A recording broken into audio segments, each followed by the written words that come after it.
Great day and welcome. This is your youbfit tip. Today's youbfit tip is why do we quit? I'll start things off with some statistics, some numbers. And did you know that 80% of the people who join the gym in January within 5 months quit? Don't go back anymore. So you got the regulars like myself that in here, we're working out, we're doing our thing. We come in here in January, we're like, what in the world?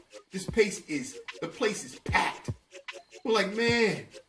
But you know what? By clockwork, we know by the end of January, 4% of the people are going. By the beginning of February, 14% of people are going. And then it goes downhill from there. So, you know what's funny is that the gym owners already know that. They already expect people are not going to be coming back. They're not coming back on the regular.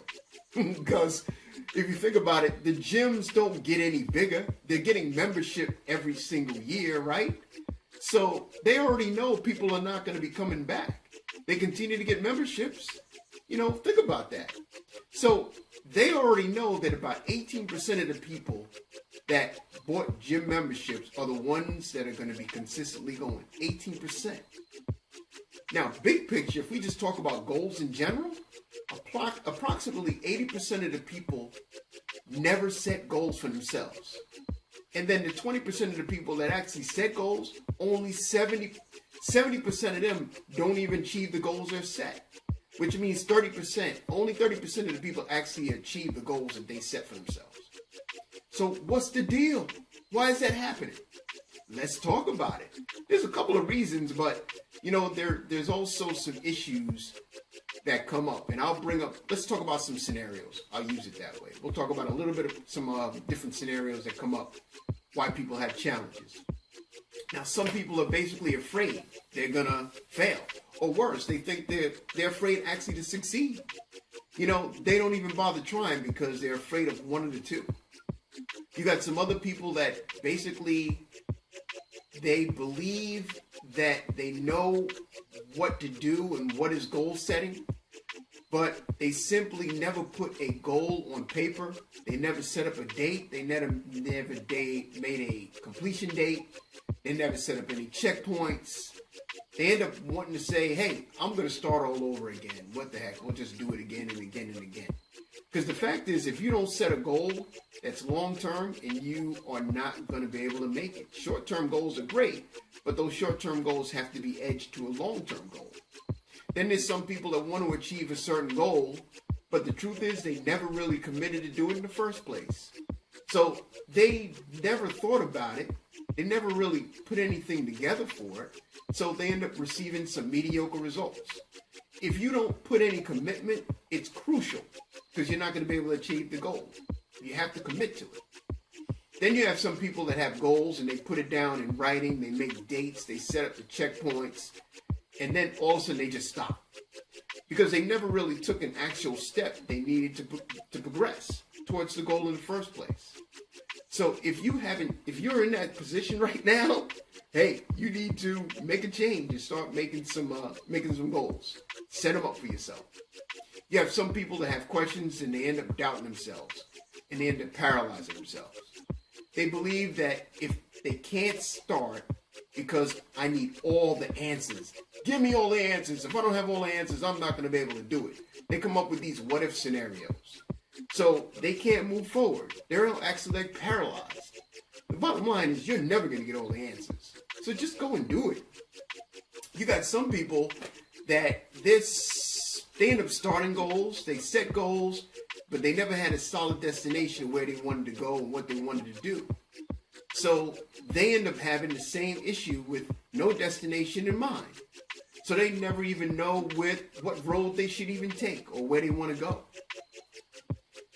You have some other people that they may understand the formula. They think they understand the formula to goal setting, but they never established a real plan for the attainment.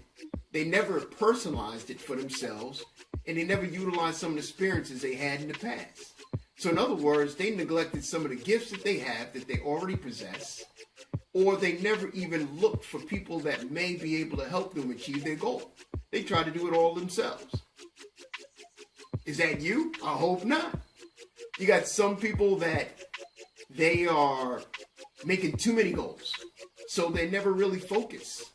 You know, it would be like you getting a dartboard, and you have multiple goals on the dartboard, but you only had one dart. And you expect to achieve all the goals with the one dart simultaneously. It ain't going to happen. There's no way to do that. That's not how things work. It can't be simultaneous. It's impossible. So you have to focus on one goal at a time. You will complete a goal, and then you go to the next goal. But you have to do these in sequence. Then you have some people that really don't even believe that they're worthy of attaining any goals. So they end up self-sabotaging themselves. Think about that. You probably know some people that do that. So all of a sudden, they know what they want to do, and they find out the ultimate person, the ultimate contact that will be able to get to where they want to go, and they freeze up. Or they say, you know what, he's too busy. He's not going to be able to help me. There's no way. I mean, he's got so much on his plate. He has no time for me. I mean, who am I? So they enable themselves, and they never able to achieve their goal. But you know what the biggest issue is? It's really, to be honest with you, it's that people think that they're already satisfied. I'm already satisfied. I'm making all the money I want. I have everything I want. So they end up self-sabotaging themselves. They never even take the time out to explore any other things that may be available to them that will give them greater things in life that allow them to be able to achieve other things. You know, some researchers end up saying that there's two problems with people that achieve their goals. Either people accomplish their goals through a pain, or they accomplish their goal because of pleasure. So in order for you to have some kind of goal attainment, you have to have one of the two. Yeah, I think about this, and I use the scenario that, let's say you live down south and you had a house next to your neighbor. Your neighbor has a porch. You also have a porch where you can sit outside and just hang out and relax. Your neighbor next door, his name's Henry. He's got a dog. And you're sitting outside. You got yourself a iced tea, and you're relaxed. You're about to just enjoy the day. But your neighbor next door, Henry, and his dog is howling. Arr, arr, arr. You're like, Henry, what's going on with your dog, man? Why is he yelling? Why is he howling? Henry goes to you and says, well, he's sitting on a nail. He says, well, why don't your dog just get off the nail? You know what Henry said? He said his dog thinks it's just not hurting enough. Think about that. Think about that in maybe your life or someone else's life. A lot of people think they look good, smell good, and everything's straight, but they live in quiet desperation, you know? I mean, they're sitting on a nail. The nail is painful, but it ain't painful enough to do something else. Instead, you stay in a quiet desperation or mediocrity, knowing that there's a lot of things out here that you can accomplish and achieve, and you know your life will absolutely change. Not just for you, but for other people. Right? That's awesome if you think about it. So what is the bottom line? The bottom line is you can do anything that you want to do. You can achieve any goal that you want to do or achieve. The bottom line is you got to get started, you got to stay steady, and you can never quit.